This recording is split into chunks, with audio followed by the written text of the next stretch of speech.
जय श्री राधे राधे। आज हम बात करेंगे कार्तिक के महीने में सुनाई जाने वाली लपसी तपसी की कहानी सुनाते हैं।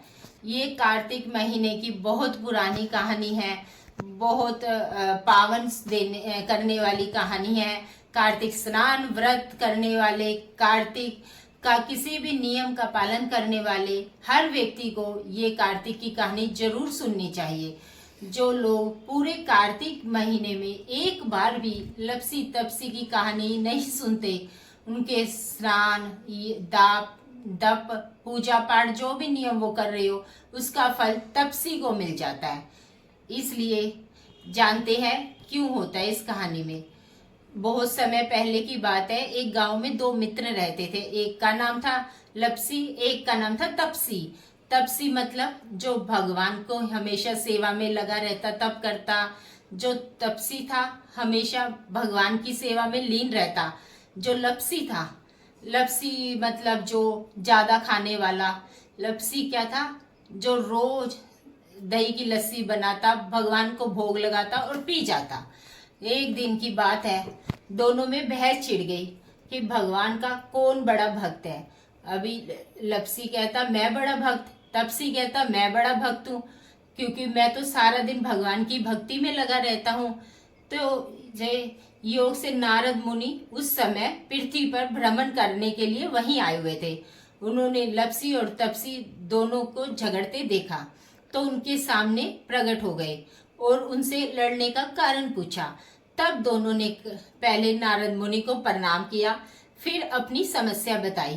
तपसी बोला, हे नारद मुनि, मैं हमेशा भगवान की भक्ति में, तपसी बोला, लीन रहता हूँ। दीन दुनिया किसी का ख्याल नहीं रहता, इसलिए मैं ही तो भगवान का बड़ा भक्त हूँ।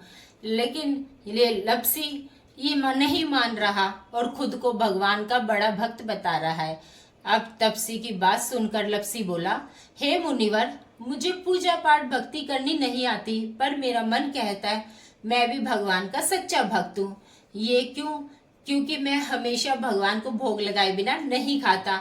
लेकिन ये बात तपसी नहीं मान रहा। दोनों की बात सुनकर नारद मुनि बोले, अरे इसमें लड़ने की तो कोई बात ही नहीं है, इसका फैसला मैं तुम्हारा कल कर दूंगा। नारद मुनि की बात सुनकर दोनों संतुष्ट हो गए। नारद मुनि तब छोड़कर अपने अपने घर चले गए। लपसी अपने रोज की तरह स्नान कर कर लौट रहा था। एक पेड़ के नीचे पहुंचा। तपसी ने साधना की।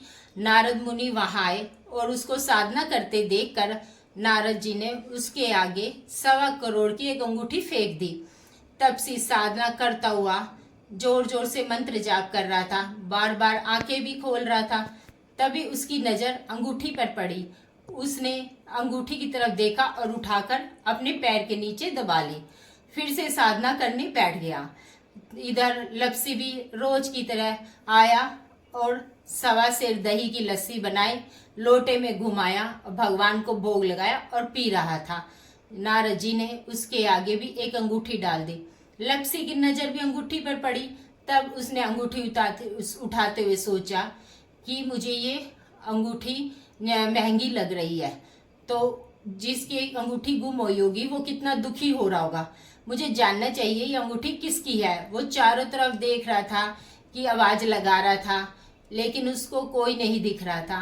तो वह गांव के सरपंच को वो अंगूठी दे आया और आप ढूंढ लो जिसकी यह अंगूठी है, उसको दे देना। यह देखकर लपसी नदी किनारे तपसी साधना में बैठा था। वहां नारद जी उन दोनों के सामने प्रकट हो गए। लपसी भी वहां आ गया। तो नारद जी ने कहा कि लपसी बड़ा भक्त है। नारद जी की बात सुनकर तपसी को बड़ा गुस्सा आया। उसने कारण पूछा। तब नारद जी बोले, तेरे नीचे 1.25 करोड़ की अंगूठी पड़ी है, तूने इसे चुराया है, जिससे तेरी तपस्या भंग हो गई। और नारद जी ने लपसी द्वारा अंगूठी को सरपंच को देने की बात तपसी को बताई। अब तपसी को वाकई अपने किए पर शर्मिंदा हुआ। नारद जी बोले, भक्ति का मतलब दिन रात बैठे रहना नहीं होता। सच्ची भक्ति का मतलब है मन का भाव से सच्चा होना। किसी भी तरह छल कपट लालच घमंड नहीं होना चाहिए। अब तपसी को अपनी भूल का एहसास हुआ। उसे समझ आ गई कि अब तपसी हाथ जोड़कर नारद जी के सामने खड़ा हो गया और बोला, प्रभु मेरी गलती को माफ करें, कृपया कोई रास्ता बताओ, मेरी पूजा का फल कैसे मिल सकता है। नारद जी कहने लगे, अब तुम सच्चे मन से कार्तिक महीने में व्रत करो, पूजा पाठ करो, तभी तुम्हें सच्ची भक्ति मिल सकती है। और कार्तिक के महीने के आने तक तपसी ने सच्चे मन से भाव श्रद्धा के साथ स्नान पूजा पाठ किया।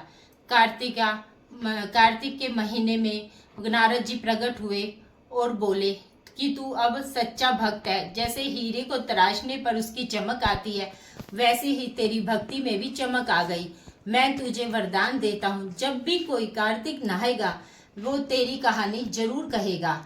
नारद जी से कहने लगे, कार्तिक माह की कहानी सुनने के बाद जो तेरी कहानी नहीं सुनेगा, नहीं पढ़ेगा, उसे कार्तिक स्नान का फल नहीं मिलेगा।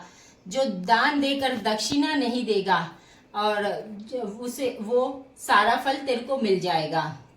हे कार्तिक के देवता, जैसे तपसी का मार्गदर्शन किया, उसे सच्ची भक्ति दी, वैसे इस कहानी को कहते सुनते ओंकारा भरते सबको देना। बोलो कार्तिक देव की जय, लक्ष्मी नारायण भगवान की जय, नारद मुनि की जय।